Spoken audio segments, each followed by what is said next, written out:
یہ غلط فہمی نہیں، یہ بے وقوفی نہیں، یہ جہالت کی اعلیٰ ترین مثال ہے کہ میں اور آپ امپورٹنٹ ہیں کچھ اس پوری کائنات میں۔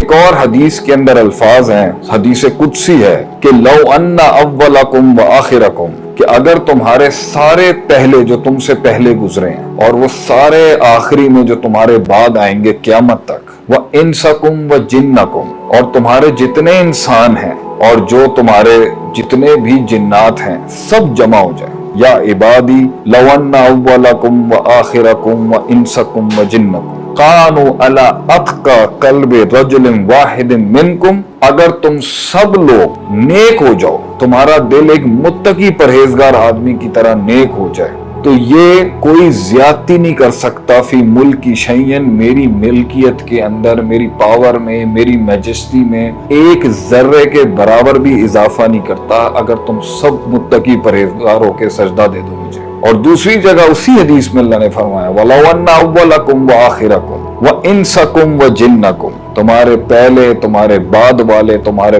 اول، تمہارے آخر، تمہارے بچے، تمہارے بوڑھے، تمہاری عورتیں، تمہارے مرد، انسان اور جنات سب مل کے کانوا علی افجر قلب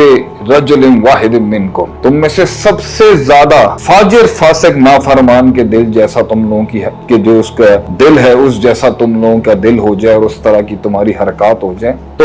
ما نقص ذالک فی ملکی شیئن، یہ میری ملکیت میں سے اتنا سا نقص نہیں کر سکتا۔ اگر تم مجھے سبمیشن دے دو سب کے سب، it doesn't matter to me, اور اگر تم مجھے میرا انکار کر دو اور تم مجھے ٹوٹلی فاجر اور فاسق بن کے میرا انکار کر دو، کفر کر دو میرے ساتھ، مجھے فرق نہیں پڑتا۔ تو دس از اے دلیل برادرز اینڈ سسٹرز کہ اللہ کو کسی کی ضرورت نہیں ہے، اللہ کو کوئی مخلوق نہیں چاہیے، اللہ کو نہ نبیوں کی ضرورت ہے، نہ اولیاء کی ضرورت ہے، نہ صالحین کی ضرورت ہے، نہ شہداء کی ضرورت ہے، اللہ اپنے لیے خود کافی ہے۔ اب سوال یہ اٹھتا ہے ان ریفرنسز کے بعد then why did Allah create the creation؟ کیوں بنایا اللہ نے؟ انسان تو بعد میں بنایا، کیوں بنایا اللہ نے؟ یہ سلسلہ کیوں بنایا اللہ نے کہ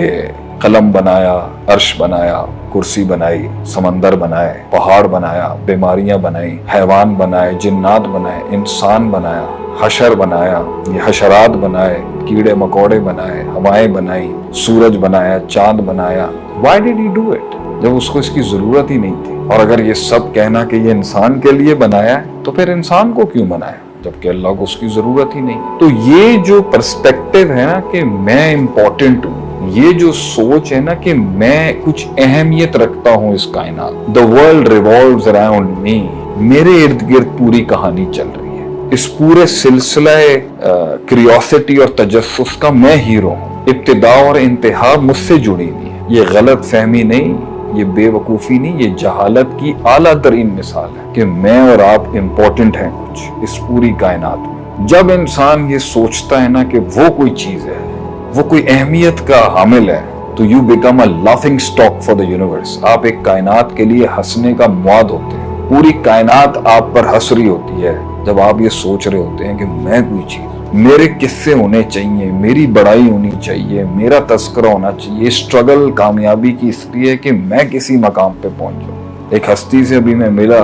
ایک ہفتہ پہلے ہی، تو انہوں نے آگے سے ملتے ہی میں نے پوچھا ویژن کیا؟ کہہ رہا ویژن ہی میں ہوں، میں ہی ویژن ہوں اپنا۔ میں یہ الفاظ سن کے ہل گیا کہ جہالت اور تکبر کے اتنے سخت جملے اس نے میرے آگے بول دیے کہ جی میں امپورٹنٹ ہوں، میں ہی سب کچھ ہوں، میں نے اپنے لیے کرنا ہے جو کرنا ہے، میں دنیا میں کسی کو نہیں سنتا، صرف آپ کو سنتا ہوں۔ تو یہ غلط فہمی کہ اے انسان تو امپورٹنٹ ہے، اس کو اللہ ایک جملے کے اندر سمجھا رہا ہے کہ اعوذ باللہ من الشیطان الرجیم، بسم اللہ الرحمن الرحیم، هل اتى على الانسان حین من الدہر، اے انسان تجھے یاد ہے، سورہ دہر کی پہلی آیت ہے، کہ زمانوں میں سے ایک زمانہ ایسا گزرا ہے، میں زمانے کا مالک ہوں، میں وقت کا مالک ہوں، وقت کا خالق ہوں میں، جب t equals to 0 تھا اور میٹر equals to 0 تھا، اور جب دنیا میں کچھ بھی نہیں تھا، جب میٹر بھی 0 تھا، ٹائم بھی 0 تھا، میں تب بھی خالق تھا، پھر میں نے اس ٹائم کو اور وقت کو وجود دیا، تو زمانوں کے زمانے میں نے کریٹ کیے اور تخلیق کیا، ان میں سے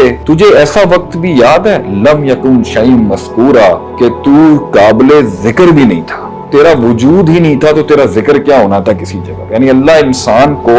اس کی عدمیت اس کا معدوم پنا کہ وہ اتنا نان ایگزسٹنٹ تھا ایک ٹائم پر, ایگزسٹنس کا ای بھی نہیں تھا اس کی لائف میں. ایسی زندگی تیری گزری ہے کہ تو وجود ہی نہیں تھا کہ تجھے ڈسکس کیا کیا جاتا, جو آج تو اپنے تذکرے کے باب قائم کرنا چاہ رہا ہے زندگی میں کہ جی میرا بول بالا ہو, میں انقلاب لے آؤں, میں ریولوشن لے آؤں, میں مال کما کے میں علاقے میں خاندان میں کوئی نام اونچا کر لوں, میں کسی سلسلے کا امام بن جاؤں, میں کسی سلسلے کا قیام بن جاؤں, میں پہچان بن جاؤں کسی شے کی. یہ فضولیت کی اس معراج پہ کھڑا ہوا یہ شخص, جہالت اور بے وقوفی کی اس معراج پہ یہ شخص کھڑا ہوا ہے جو سمجھتا ہے کہ وہ امپورٹنٹ ہے اس دنیا میں. اس سوچ کے ساتھ تو وہ بالکل بھی امپورٹنٹ نہیں ہے, لیکن اس سوچ کے ساتھ کہ یہ کائنات بنی ہے مجھے سرو کرنے کے لیے, یہ کائنات مجھے ہائی لائٹ کرنے کے لیے بنی ہے, یہ کائنات بنی ہے کہ میں ابھر کے سامنے آ جاؤں, میری تعریف ہو, میرے قصیدے پڑھے جائیں, میں ایکچولائز ہو جاؤں, میں لوگوں کے سروں پہ بیٹھ جاؤں, یہ بہت ہی بڑی بے وقوفی ہے.